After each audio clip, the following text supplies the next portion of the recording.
ನಿರ್ಗಮಿತ ಮುಖ್ಯಮಂತ್ರಿ ಸಿದ್ದರಾಮಯ್ಯ ನೇತೃತ್ವದಲ್ಲಿ ಬೆಂಗಳೂರಿನಲ್ಲಿಂದು ನಡೆದ ಕಾಂಗ್ರೆಸ್ ಶಾಸಕಾಂಗ ಪಕ್ಷದ ಸಭೆಯಲ್ಲಿ ಕೆಪಿಸಿಸಿ ಅಧ್ಯಕ್ಷ ಡಿಕೆ ಶಿವಕುಮಾರ್ ಅವರನ್ನು ನೂತನ ನಾಯಕನನ್ನಾಗಿ ಅವಿರೋಧವಾಗಿ ಆಯ್ಕೆ ಮಾಡಲಾಗಿದೆ. ಸಭೆಯಲ್ಲಿ ಕಾಂಗ್ರೆಸ್ ಪ್ರಧಾನ ಕಾರ್ಯದರ್ಶಿ ಕೆಸಿ ವೇಣುಗೋಪಾಲ್, ರಾಜ್ಯ ಉಸ್ತುವಾರಿ ರಣದೀಪ್ ಸಿಂಗ್ ಸುರ್ಜೇವಾಲಾ, ರಾಜ್ಯಸಭಾ ಸದಸ್ಯ ಜಯರಾಮ್ ರಮೇಶ್ ಸೇರಿದಂತೆ ಕಾಂಗ್ರೆಸ್ ಶಾಸಕರು, ವಿಧಾನ ಪರಿಷತ್ ಸದಸ್ಯರು ಪಾಲ್ಗೊಂಡಿದ್ದರು. ಸಿದ್ದರಾಮಯ್ಯ ಅವರು ಡಿಕೆ ಶಿವಕುಮಾರ್ ಅವರನ್ನು ಶಾಸಕಾಂಗ ಪಕ್ಷದ ನಾಯಕನ ಹೆಸರನ್ನು ಪ್ರಸ್ತಾಪಿಸಿದರು. ಹಿರಿಯ ಶಾಸಕ ಡಾ ಜಿ ಪರಮೇಶ್ವರ್ ಸೇರಿದಂತೆ ಎಲ್ಲ ಶಾಸಕರು ಕೈ ಎತ್ತುವ ಮೂಲಕ ತಮ್ಮ ಅನುಮೋದನೆ ನೀಡಿದರು. ಹೀಗಾಗಿ ಡಿಕೆ ಶಿವಕುಮಾರ್ ರಾಜ್ಯದ ಮುಂದಿನ ಮುಖ್ಯಮಂತ್ರಿಯಾಗಿ ಅಧಿಕಾರ ವಹಿಸಿಕೊಳ್ಳಲು ಅನುವು ಮಾಡಿಕೊಟ್ಟಿದೆ.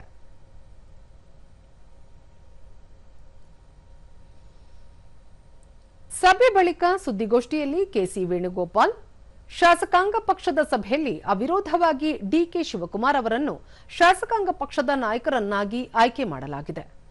ಜೂನ್ 3ರಂದು ನೂತನ ಮುಖ್ಯಮಂತ್ರಿ ಹಾಗೂ ಸಚಿವರ ಪ್ರಮಾಣ ವಚನ ಸ್ವೀಕಾರ ಸಮಾರಂಭ ನಡೆಯಲಿದೆ ಎಂದು ತಿಳಿಸಿದರು.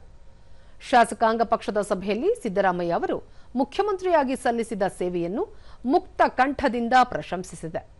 ಮುಖ್ಯಮಂತ್ರಿಯಾಗಿ ರಾಜ್ಯಕ್ಕೆ ಅತ್ಯುತ್ತಮ ಸೇವೆ ನೀಡಿದ್ದಾರೆ. 2028ರ ವಿಧಾನಸಭಾ ಚುನಾವಣೆಯಲ್ಲೂ ಡಿಕೆ ಶಿವಕುಮಾರ್ ಮತ್ತು ಸಿದ್ದರಾಮಯ್ಯ ನೇತೃತ್ವದಲ್ಲಿ ರಾಜ್ಯದಲ್ಲಿ ಸರ್ಕಾರ ಅಧಿಕಾರಕ್ಕೆ ಬರಲಿದೆ ಎಂಬ ವಿಶ್ವಾಸ ವ್ಯಕ್ತಪಡಿಸಿದರು. To propose a leader for Karnataka Legislative Party. After that, we had discussed the matter with the Congress High Command. Congress High Command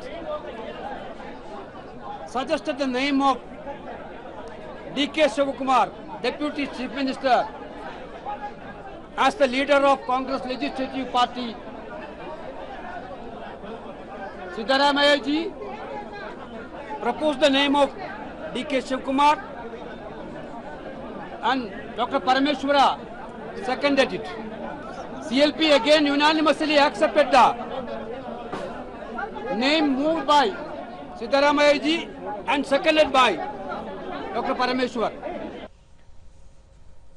ನಂತರ ನೂತನ ಶಾಸಕಾಂಗ ಪಕ್ಷದ ನಾಯಕ ಡಿಕೆ ಶಿವಕುಮಾರ್ ರಾಜ್ಯಪಾಲ ಥಾವರ್ ಚಂದ್ ಗೆಹ್ಲೋಟ್ ಅವರನ್ನು ಭೇಟಿ ಮಾಡಿ ಸರ್ಕಾರ ರಚನೆಯ ಹಕ್ಕು ಮಂಡಿಸಿದರು.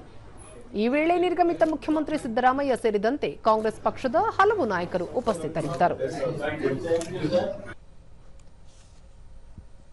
ಈ ಸಂದರ್ಭದಲ್ಲಿ ರಾಜ್ಯಪಾಲ ಥಾವರ್ ಚಂದ್ ಗೆಹ್ಲೋಟ್ ಅವರು ಡಿಕೆ ಶಿವಕುಮಾರ್ ಅವರಿಗೆ ಸರ್ಕಾರ ರಚನೆಗೆ ಅವಕಾಶ ಮಾಡಿಕೊಟ್ಟಿದ್ದು, ಜೂನ್ 3ರಂದು ಸಂಜೆ 4:05 ಲೋಕಭವನದಲ್ಲಿ ನೂತನ ಮುಖ್ಯಮಂತ್ರಿ ಹಾಗೂ ಸಚಿವ ಸಂಪುಟದ ನೂತನ ಸದಸ್ಯರಿಗೆ ಪ್ರಮಾಣ ವಚನ ಬೋಧಿಸಲು ಸಮ್ಮತಿಸಿದ್ದಾರೆ.